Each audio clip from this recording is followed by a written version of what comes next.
that you have the power of getting knowledge very quickly in a certain area. Hmm. In the beginning I was talking called crypto, right? So how do you think I got all this knowledge? Not from studying in my degree now, but basically because I was so self motivated and learned everything Yeah. about it. In that co-working space in Thailand, right? I asked the crypto guys, like one Dutch guy, I remember, he was like building some kind of arbitrage trading platform to do some kind of trading with Bitcoin. I asked all these guys how it works. Of course, so much stuff out there on YouTube, free education actually about the topics. And pretty much everything I know is because I am on like a self starter. In the thing when I really like want to in like dive into a topic, I have strong motivation and I can learn a lot.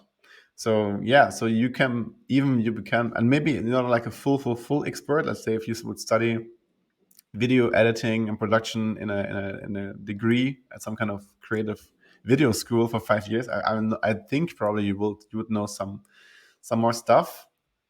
But let's say in my time now, as a self-taught video producer, I Hmm. know enough to satisfy probably 90% of clients' demand. So yes. And what do I want to say? And everything I cannot do, I can outsource. I mean, Hmm. if you're an entrepreneur, you always think like not what, but who, right? So if you don't have the skills, you can always outsource somebody else who has the skills. And that's such an interesting mindset, which I feel like when I talk to like my friends who are usually employed, and there's just those barriers in thinking, and probably because in a corporate job it's very compartmentalized. You don't have the resources, you don't have to ask for permission to a lot of people. Yeah, And when you ask to digital nomads, to people that are self-employed, it's like, how can I fix it? Who knows that? Who can I hire? Who can, how can I get around this? There must be a way. And true. that is such a different perspective. And I think that opens up also the world for so many possibilities, because you don't think that much in, oh, this is probably not possible because, but you think in, oh, let me find a way to either learn a skill, to find somebody who knows I can interview, or just I can hire someone. Exactly. And that's the cool thing about our time because everything now is available. Like I think 10 years ago, 20 years ago, it was much difficult to start this whole journey because Yeah. you, you don't know where to start, you have to go through this formal apprenticeship in order to do this kind of stuff. And nowadays, go to YouTube, type in whatever you want to learn, and bam, there it is. You can, of course, you can Yeah. take classes, you can get a personal coach, trainer, but in the end, the majority of the knowledge actually is out there already.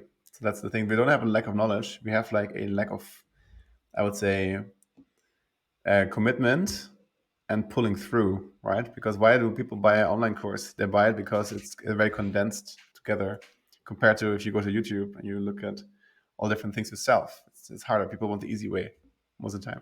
And then when they buy the course, including me, most of the course I've bought, I've never finished. So I just take the chunks and pieces that I need, but that's already enough to start. And I think that's like one of the core skills is to starting. And that was also the big issue for myself many years.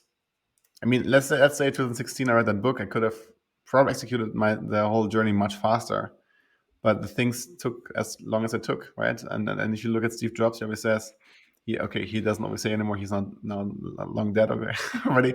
But in this famous speech at Stanford University, he said, like, connecting the dots, you can only see in hindsight like why something had to happen in a certain way, right? You cannot foresee like why things make sense, but in hindsight, they make sense.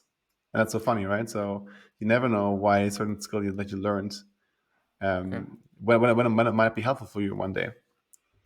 And I don't know what your question was, but I want to say that execution is key. So if you have a bad idea and you execute it well, it's much more worth a lot more than a great idea, amazing idea, executed badly, poorly, or not at all.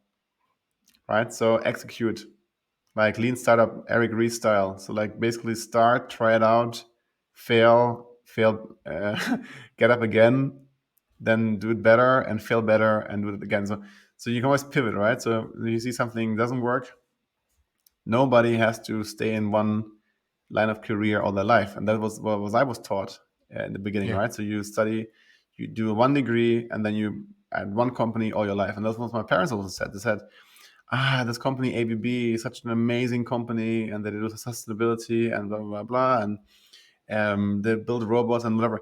Yeah, it looks cool, but that marketing stuff has very little to do with like how I felt in my burnout stage in 2017 in a very fucked up production line there. So yeah, dear parents, of course you would like me to see in a corporate, you would like me to be in a corporate job and have a stable income and stable pension fund and whatever. But I chose a different path. I said yes to myself. I said yes Mm. to what I want to do in life, and that is making this digital nomad lifestyle work, and at the same time build income streams and companies that are true to my heart and not true to somebody else's beliefs or envisions, whatever realities that are not mine, right? Because in the end, right now, I live a much more authentic life than I did like back in my corporate times. Much, much, much more, to a, I don't know, degree of 100 million percent.